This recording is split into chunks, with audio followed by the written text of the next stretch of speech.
Hi everyone, my name's Antony Cummins and welcome to this video. Now I hope you're enjoying yourself, and this video is mainly for those subscribers of mine who are used to the sort of ramblings on that I do. So this is an ad hoc video if you like, and I just thought I'd give it a go. Because in my YouTube video feed before, a video came up from someone I'm subscribed to, which was Stephen Fletcher. And he lives out in Japan, and he made a beautiful video on samurai sword drawing, if you will, or samurai sword meditation. Now I'm going to put the link to that video below, because it was this video that kicked off the idea for this little recording I'm doing here. So I want to say first of all that there is nothing wrong with Stephen's video. I think it's a wonderful video, but I do think it kicks up, or it would start a lovely topic to discuss. So go along and have a look at Stephen's video after this and give him some support and subscribe to Stephen's channel there. So, excuse me, if you've not seen the video, basically it's about Iaido, if you will, or sword meditation and sword drawing. Now, as you all know, I am digging deep into samurai culture, and we're churning out lots of research and we're churning out lots of things.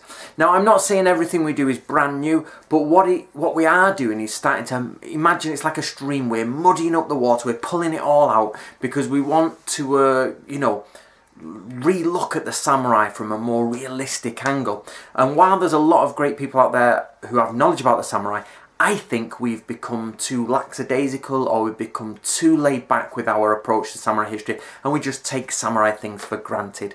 And to get to the crux of the problem, I think we take too much of the late Edo period, early Meiji and the Restoration for granted as just fact for all of samurai time. Now, I personally think that's utter rubbish, and it's just not true. So I think we need to churn these waters up to start asking correct questions and dividing the 1,000 years of samurai history into their different segments, and stop having a blanket view of all samurai life. So what I think is that later samurai times, so still in samurai times, but I think later samurai times and Meiji Restoration times, and especially post-war Japan, concentrated on a mixture of Zen, Buddhism and the sword. Now, of course, many of you are going to jump to the Yagyu things here about, you know, his relationship with Zen and Buddhism and the sword.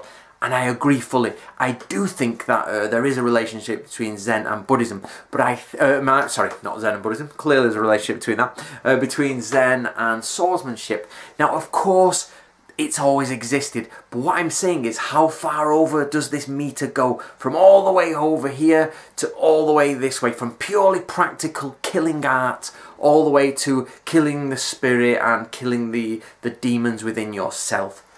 I personally think that it's all the juxtaposition has always been there, both have always been there, but in the earlier samurai times the killing was far more important. Then in later samurai times it became an issue of, like, spiritual refinement was much more important. But of course we here concentrate on the Sengoku period, and we want absolutely to find out about the killing bit. So I think in the samurai community out there, and in the swordsmanship community especially, you have to make a choice. I don't think this choice is imposed on you, but I think it's just one of those choices you're going to have to come across. You're going to eventually get to the point where you're like, well, which way am I going with this?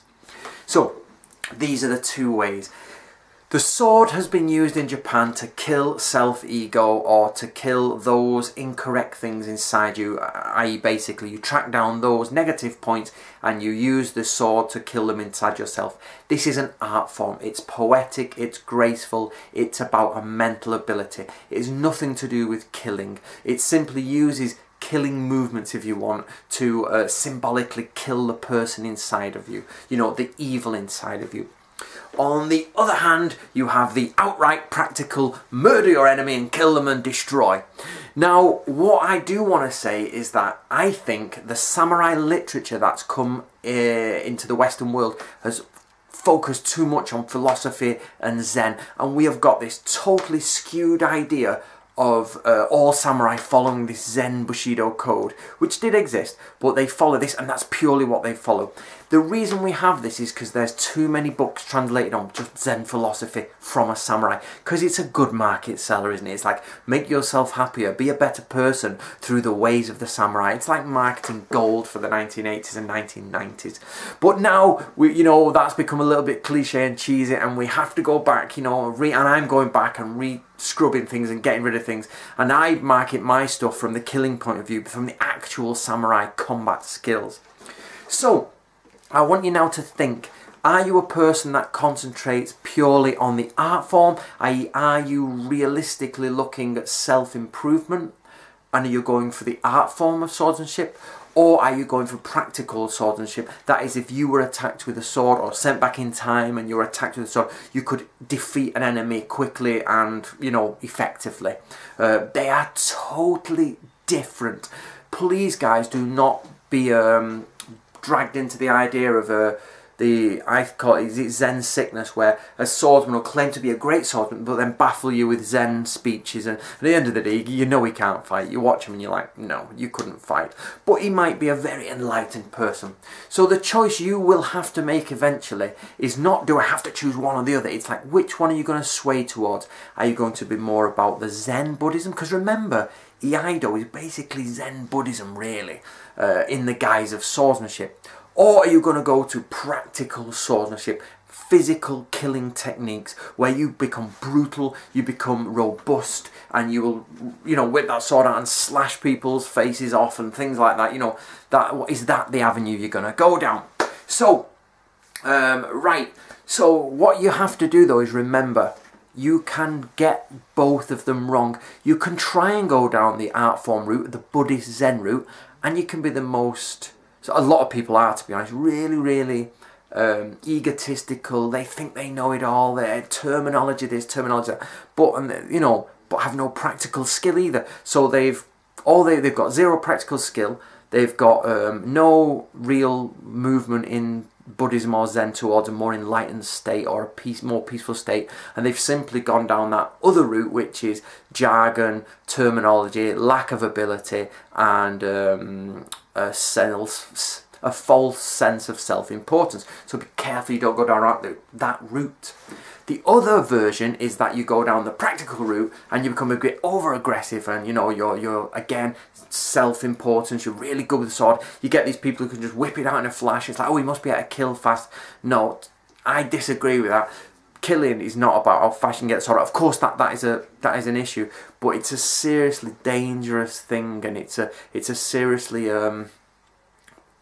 more serious thing than showmanship. I love Miyamoto Musashi's Go-Rin no Sho. I absolutely love it, and I think people totally miss the point that Musashi is making, is that at that point in time, the 1640s, he is saying that swordsmanship is going downhill. He is saying exactly, or I'm repeating what he's saying there. He says, there's people on the correct path who know how to kill and they're brutal, and there's people who just show things off, and he calls it the flower and the fruit. People like to show the flower, but it's useless. You don't eat flowers, you eat the fruit, and you know, and in his analogy, fruit is not as pretty as the flower, and everybody goes, flowers, and they ignore the berries, and you're like, no, concentrate on the berries. Does it work? So guys, you've got a choice. Do you go pure art form and you don't mind that it doesn't work, but you become a better person? Do you go pure practical and you want to learn how to kill?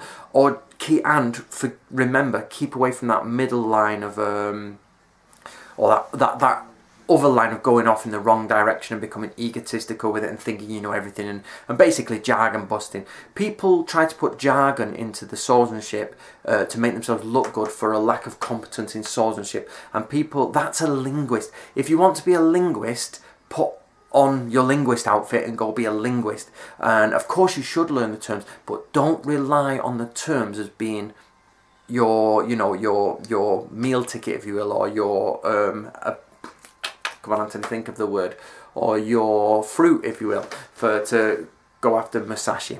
So guys, to round up, I think the work we're doing here, and everybody else is getting very interested in the practicality of the samurai. I think we're at a crossroads, or starting to approach a crossroads, where people are going to think, do I want to follow this purely Buddhist idea of self-improvement, or do I want to learn how to kill with a sword?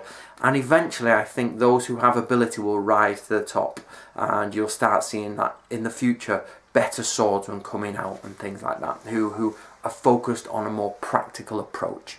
Okay, I've just released a new book called Samurai and the Ninja, and I talk about a little bit about this in there, and the book, I'll put the book after this little speech and the links in the box below. So thank you to Stephen Fletcher for his video, and I hope he takes no offence from this, and I hope you all go and subscribe from Stephen and enjoy the rest of your day.